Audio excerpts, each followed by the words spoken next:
नमस्कार, स्वागत है आपका हमारे न्यूज़ चैनल 10 न्यूज़ नेटवर्क में। मैं हूँ आपके साथ हिमांशु शर्मा। जैसा कि आप जानते हैं मेडिकल फ़ील्ड की भी तमाम जानकारियाँ आपको हमारे चैनल के माध्यम से मिलती रहती हैं। हालाँकि प्रदूषण का दौर है और चेस्ट से संबंधित और लंग से संबंधित कई बीमारियाँ जो हैं वो आज के दौर में काफ़ी आम हो चुकी हैं और इसी बीच हम हमारे साथ तनुश्री गहलोत जी मौजूद हैं जो कि कैलाश हॉस्पिटल के अंतर्गत न्यूली अपॉइंटेड हैं। और आपको बता दें कि कैलाश हॉस्पिटल के अंतर्गत सीनियर कंसल्टेंट हैं और चेस्ट फिजिशियन और स्लीप एक्सपर्ट हैं। मैडम आपका बहुत-बहुत स्वागत है 10 न्यूज़ के अंतर्गत। मेरा पहला प्रश्न ये है कि मैम आप अपने बारे में बताते हुए बताइए कि किस तरीके से ये जो मतलब फ़ील्ड है इसमें किस तरीके की जो डिसीज़ है वो मेनली देखी जाती है? क्या-क्या की एरियाज़ हैं इसके?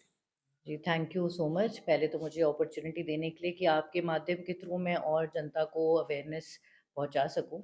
मैं स्लीप एक्सपर्ट और पल्मोनोलॉजिस्ट हूँ, यानी अगर लेमन लैंग्वेज में कहा जाए हम चेस्ट मेडिसिन एक्सपर्ट होते हैं, जो कि ज़्यादातर लंग्स और उसकी बीमारियों से डील करते हैं।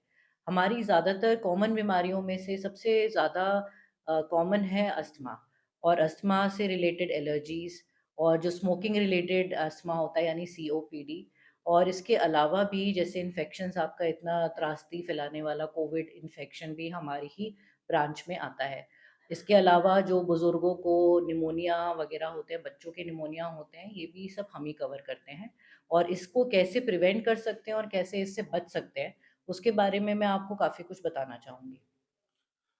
मैम मुझे आप बताइए जैसा कि हम सभी जानते हैं कि हालाँकि बचाव ज़्यादा ज़रूरी है आज के टाइम पे, हालाँकि क्योर करने की उसे ज़रूरत ही ना पड़े। तो इस फ़ील्ड में जितनी भी बीमारियाँ होती हैं उसमें बेसिकली हालाँकि हम जैसे कि आप देखिए लंग्स वग़ैरह का आपने मतलब काफ़ी अच्छा ये लग भी रहा है डेमो। तो मतलब किस तरीके से इससे बचा जा सकता है ताकि क्योर करने की नौबत ही ना आए? जी, देखिए सबसे पहली चीज़ जो हम लोग जानते हैं, निमोनिया अगर मैं सबसे पहले उठाऊँ, तो निमोनिया इन्फेक्शन होता है लंग्स का और ये ज़्यादातर हमारी पॉपुलेशन में उन लोगों को इफ़ेक्ट करता है जिनकी इम्यूनिटी कम साइड होती है। तो इम्यूनिटी कम होने के कई कारण हो सकते हैं, जैसे कि आपको डायबिटीज़ है, हार्ट प्रॉब्लम्स हैं, किडनी प्रॉब्लम्स हैं, बुज़ुर्ग जो होते हैं, छोटे बच्चे जो होते हैं 2 साल से छोटे, तो इन लोगों के लिए कई सालों से चलता आ रहा है वैक्सीनेशन। वैक्सीनेशन सबसे पहली चीज़ जो हम उसको प्रिवेंट करने के लिए कर सकते हैं वैक्सीनेशन। वैक्सीनेशन क्या होता है? आप किसी इंजेक्शन या किसी दवाई के थ्रू आप एक आर्टिफ़िशियल इम्यूनिटी किसी पेशेंट में इंड्यूस करते हैं।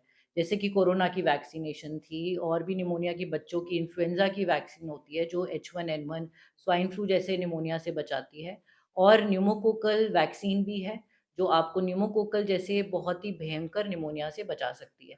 ये 2 साल से नीचे तो सब बच्चों के लिए कंपल्सरी ही होती है, तो माँ-बाप जाके बच्चों को वैक्सीनेट कराते हैं। बुज़ुर्गों के लिए ऑप्शनल है, डायबिटिक्स के लिए ऑप्शनल है, लेकिन जो मैं अपनी प्रैक्टिस में देख रही हूँ, वैक्सिनेटेड पेशेंट्स ने एक नॉन वैक्सिनेटेड पेशेंट के मुकाबले हमेशा अच्छा परफ़ॉर्म किया है, क्योंकि उनमें अपनी क्षमता कम होती है, तो ये चीज़ें उनको ज़्यादा मदद करती हैं। दूसरे एस्पेक्ट में आएँ प्रिवेंशन के तो ऑब्वियसली पॉल्यूशन रिलेटेड प्रॉब्लम्स जो होती हैं, तो आप क्या कर सकते हैं अपने लिए एस्थमेटिक पेशेंट्स क्या कर सकते हैं? आजकल काफ़ी एयर प्यूरीफायर्स चल रहे हैं, तो उनके बारे में थोड़ी अवेयरनेस रखिए, किनको ज़रूरत है, किस प्रकार का लेना चाहिए, आउटडोर एक्टिविटीज़ कितनी करनी चाहिए, अपने आप को हेल्दी कैसे रखना चाहिए, अपनी डाइट अच्छी रखनी चाहिए और आपको जो घर के पोल्यूटेंट्स होते हैं, उनके बारे में पता होना चाहिए। ज़्यादातर लोगों का मानना है आउटडोर्स ही है पॉल्यूशन, बट कई पॉल्यूटेंट चीज़ें आपके घर के अंदर हो सकती हैं। जैसे हाउस डस्ट माइट्स या फिर फंगस, मोल्ड्स आपके किचन में, आपके बाथरूम में, इनके बारे में जानना ज़रूरी है और अपने आप को हेल्दी इम्यून रखना, जो आपकी इम्यूनिटी रखे और आपकी लंग हेल्थ को बचा के रखे। तीसरी चीज़ यानी दवाइयाँ। दवाइयों की ज़रूरत ज़्यादातर एस्थमेटिक्स को कम ही होती है, लेकिन उनको गलत दवाई या देर से मिलना, ये सबसे बड़ी उनकी प्रॉब्लम है। तो ये सही टाइम पे, सही इलाज पे पहुँचना और नियमित तौर पे अपनी दवाइयाँ लेना, जैसे कि इन्हेलर्स या और दवाइयाँ जो कि लोगों में धारणा ये है कि ये बड़ी लत लगाने वाली चीज़ें हैं।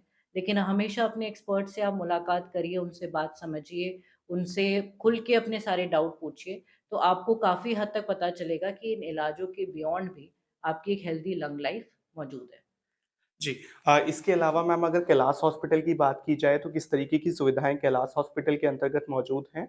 और किस तरीके से इनके जो भी आपने फ़िल्स बताए इसमें किस तरीके से इलाज की जो सुविधाएँ हैं वो कैलाश हॉस्पिटल दे रहा है? जी, कैलाश हॉस्पिटल में यहाँ पे फुल फ्लेज पल्मोनरी डिपार्टमेंट है और कई सालों से है, जो कि वेल डेवलप्ड और इक्विप्ड है। हमारे पास यहाँ पे डायग्नोसिस की हर बीमारी के डायग्नोसिस की सारी जो टेक्निक्स हैं जैसे पल्मोनरी फंक्शन टेस्ट जो कि एस्थमेटिक पेशेंट्स में किया जाता है। एक जाँच होती है ब्रोंकोस्कोपी जिसमें आप लंग्स में जाके इन्फेक्शन डिटेक्ट करते हैं। आईसीयू सपोर्ट जो भी वेंटिलेटरी सपोर्ट्स होते हैं, एलर्जी टेस्टिंग विभिन्न प्रकार की और उनसे रिलेटेड उनका सारा ट्रीटमेंट मौजूद है, जो हमारे एक्सपर्ट हमारी टीम ऑफ एक्सपर्ट्स मिलके यहाँ पे करती है।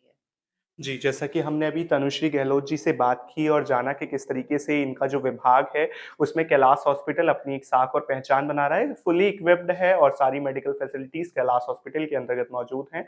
बहुत-बहुत धन्यवाद तनुश्री जी, हमसे बातचीत करने के लिए। आप देख रहे थे 10 न्यूज़ नेटवर्क और मैं हूँ आपके साथ हिमांशु शर्मा।